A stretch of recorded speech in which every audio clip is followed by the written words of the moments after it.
warahmatullahi wabarakatuh. Waalaikumsalam warahmatullahi wabarakatuh. Pada kesempatan ini kita kembali kedatangan salah seorang tokoh masyarakat yang kini menjadi calon anggota legislatif dari Partai Umat Kabupaten Tanah Datar. Beliau adalah seorang tokoh pendidikan yang malang melintang di dunia pendidikan sejak muda hingga saat ini. Beliau adalah Pak Mukhyar DN. Untuk pertama, kita persilahkan Pak Mukhyar perkenalkan diri kepada masyarakat di Tanah Datar yang menonton video kita ini. Oke, terima kasih Pak Nova. Pertama sekali izinkan saya memperkenalkan diri. Nama Mukhyar DN.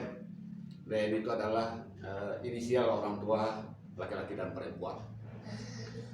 Saya dilahirkan di Padang Luar, Nagari Tigopoto, Kecamatan Rambatan, tanggal 3 Mei tahun 1958. Kemudian menempuh pendidikan TK dan SD di Muhammadiyah, kemudian SLTP SLTA di Pesantren Tawali Parangpanjang, dan melanjutkan pendidikan ke Fakultas Tarbiyah YIN filial Batu Sangkar. Dilanjutkan sarjananya S1 di YIN Imam Bonjol Padang. Demikian Pak Nova. Saat ini Pak Mukhyar maju di Partai Umat ya, Kabupaten Tanah Datar untuk DPRD Kabupaten Tanah Datar untuk pemilu 2024. Insya Allah saya maju di DPRD Kabupaten Tanah Datar di Dapil 2, Kecamatan Limakaung, Kecamatan Rambatan, dan Kecamatan Batipu Selatan. 3 kecamatan di Dapil Pak Mukhyar. Betul. Pak Mukhyar sebagai orang yang selama ini berkecimpung di dunia pendidikan, tentunya memiliki banyak pengalaman bagaimana membangun dunia pendidikan supaya lebih baik ke depan.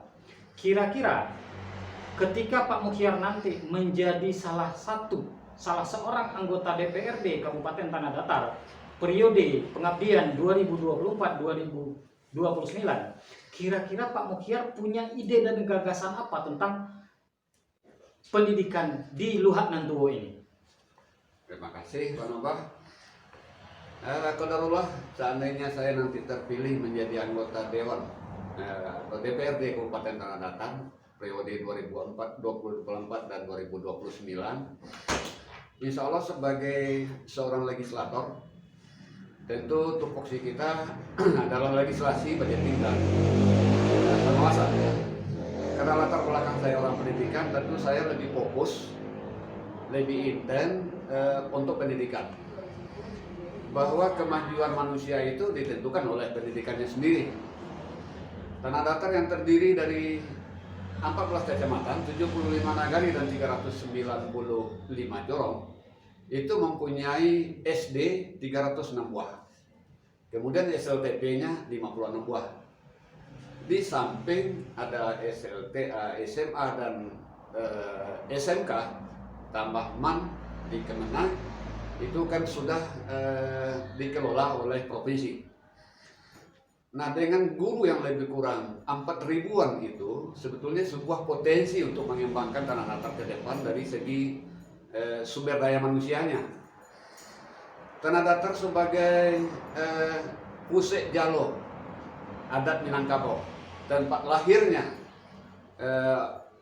Minangkabau itu sendiri, sebetulnya harus sudah punya ciri khas bahwa pendidikan Tanah Datar itu mungkin lebih kepada budayanya, sehingga budaya Minangkabau itu ada filosofi kita itu, adat pasani sarak, pasara pasani kitabullah, itu bisa diterapkan di dalam masyarakat. Nah, ketika ada kekhususan khusus untuk Tanah Datar, ada ciri khasnya itu adalah pendidikannya berciri budaya, dan itu akan menguatkan sumber daya manusianya, putra puteri terbaik Tanah Datar itu untuk lebih bisa berbuat ke depan. Kira seperti itu Pak Nova. Nah, ini hal menarik Pak Mukhyar. Pendidikan berbasis budaya. Kita mengenal bahwa Tanah Datar sebagai Luhak Nantuwo, pusatnya kebudayaan Minangkabau. apakah ke depan kalau memang kita bikin ada regulasi-regulasi yang memayungi pendidikan berbasis budaya ini, apakah memang akan mampu mengangkat indeks pembangunan manusia di tanah datar bidang pendidikan? Karena persoalan secara nasional, pendidikan kita adalah pendidikan yang selama ini terlalu sentralistik dari sisi kurikulum yang belum teruji sebenarnya apakah itu akan memang menaikkan sumber daya manusia itu sendiri. Nah, kira-kira di tanah datar, kira-kira apakah memang yang berbasis budaya ini akan dibutuhkan ke depan oleh masyarakat kita sendiri? Baik, kalau saya optimis. Kalau pendidikan di tanah datar itu dikembangkan berbasiskan budaya. Nah, ketika budaya adat Minangkabau itu dilestarikan, itu ABS SBK-nya akan jalan dengan sendirinya. Tetapi kalau pendidikan yang itu tidak punya spesifik budaya, maka tanah datar tinggal nama saja sebagai dasar atau sumber atau tempat lahirnya adat atau budaya Minangkabau itu. Jadi saya yakin sekali ketika saya memperolehnya itu menjadi anggota dewan, paling tidak kita akan perjuangkan itu di legislasinya agar budaya itu paling tidak di 306 SD dan 56 SLTP itu kita masukkan semacam program khusus bagaimana mengenalkan budaya alam Minangkabau itu, sehingga anak-anak kita itu punya karakter berakhlak yang dasarnya nanti kepada Al-Quranul Karim. Yakin sekali. Oke, keyakinan seperti itu dari seorang calon anggota legislatif adalah janji kepada calon pemilih, calon konstituen dari caleg yang bersangkutan. Bapak Ibu yang menonton video ini, kita ingin tanya lagi kepada Pak Mukhtar.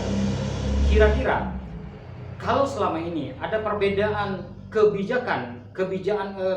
perbedaan regulasi antara sekolah-sekolah negeri dengan sekolah-sekolah swasta, yang mungkin kalau sekolah swasta berasal dari lembaga-lembaga organisasi keagamaan dan kemasyarakatan, kira-kira nanti selaku anggota dewan, kalau Pak Mukhtar terpilih, dipercaya diamanahi oleh masyarakat konstituen Pak Mukhtar sebagai anggota DPRD Kabupaten Tanah Datar, kira-kira apakah menyikapi perbedaan kebijakan daerah ini kira-kira seperti apa? Nah, kalau kebijakan daerah sebetulnya bisa kita sesuaikan. Perbedaan itu justru menimbulkan semacam motivasi khusus, tetapi kita akan menerapkan bagaimana pendidikan khusus. Sebagai contoh, hari ini saya termasuk penggiat pendidikan di pesantren Darul Ihsan, Yayasan Insan Mulia Belimbing. Itu sebuah pesantren modern yang menggabungkan, mengkolaborasi pendidikan Kementerian Agama dengan pendidikan pesantren. Dan insya Allah tahun ini kita akan terima siswa baru. Kita programkan bagaimana anak-anak yang sudah di SD itu hafalannya ada yang 1, 2, 3, 4, 5 juz. Ketika masuk ke sekolah lain hafalannya hilang, ini yang kita tampung. Agar hafalan anak di SD itu di SLTP-nya tidak hilang. Tapi ilmu umum tetap kita berikan. Nah, ilmu umum kita berikan sehingga ada keseimbangan seperti itu. Baik, Bapak Ibu yang menonton video ini, pemikiran-pemikiran dari para calon anggota legislatif adalah pemikiran-pemikiran cemerlang, pemikiran-pemikiran terbaik, gagasan-gagasan terbaik, yang sebenarnya ini yang kita tunggu-tunggu selaku masyarakat. Kita ingin ada perubahan-perubahan yang lebih baik ke depan di tanah datar. Kita ingin perubahan-perubahan itu mendasari pengembangan pembangunan daerah dan pembangunan sumber daya manusia. Pak Mukhtar selaku calon anggota legislatif dari dapilnya di Partai Umat Kabupaten Tanah Datar, insya Allah akan terus memberikan pengabdiannya, memberikan gagasan-gagasannya untuk mengembangkan masyarakat Tanah Datar dan membangun Tanah Datar bersama-sama yudikatif, bersama-sama eksekutif, dan tentunya kawan-kawannya di legislatif nanti bila diamanahi oleh masyarakat. Bapak Ibu kita akan masih berbincang-bincang dengan seluruh calon anggota legislatif di Kabupaten Tanah Datar. Namun kali ini kita batasi diskusi sampai di sini. Mudah-mudahan ke depan kita masih akan berbincang dengan Pak Mukhiar tentang bagaimana ide Pak Mukhiar ke depan membangun sumber daya manusia di bidang pendidikan, baik pendidikan secara umum, pendidikan secara khusus, apalagi yang disampaikan oleh Pak Mukhiar menukik kepada persoalan bagaimana membangun pendidikan berbasis ABS SBK, adat basali syarat basali kitabullah. Oke, terima kasih. Demikian saja. Terima kasih Pak Mukhiar. Demikian saja. Assalamualaikum warahmatullahi wabarakatuh. Waalaikumsalam warahmatullahi wabarakatuh.